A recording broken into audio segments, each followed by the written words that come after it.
Mayang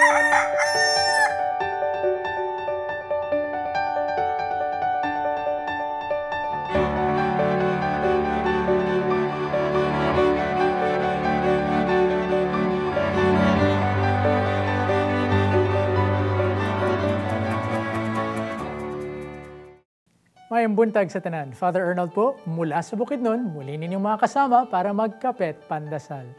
Kung may pagkakataon po kayong basahin ang unang pagbasa ngayon sa Banal na Misa mula kay Propeta Isias, chapter 41, basahin niyo po ito at pagnilayan.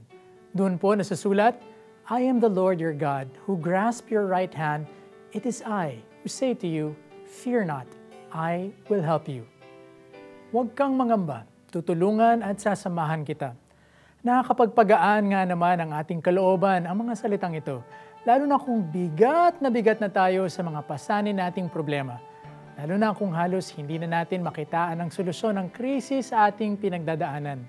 Lalo na kung parang kay dilim na ng daan ang harapin natin kinabukasan. Huwag kang mangamba, sabi ng ating Panginoon Diyos, tutulungan at sasamahan kita. Ngayong papalapit na ang Pasko, unti-unti nating balikan kung paano nga ba ang ating Diyos ay Diyos na sumasa atin, Emmanuel. Hindi siya malayo o hiwalay sa atin. Tinutulungan at sinasamahan niya tayo. Siya'y nasa mga kapamilyang nagmamahal at nag-aaruga sa atin kahit na kung minsan pasaway pa tayo. Siya'y nasa ating mga kaibigang nag-aaruga sa atin kahit na kung minsan matampuhin pa tayo. Ipagdasal po natin, naway tunay nating makita at makasama at makaagapay ang ating Diyos, lalo na sa panahong pakiwari natin, tayo po ay nag-iisa. Siya'y kapiling natin, huwag mangamba. Ako po si Father Arnold na nagpapaalalang, every morning is a blessing.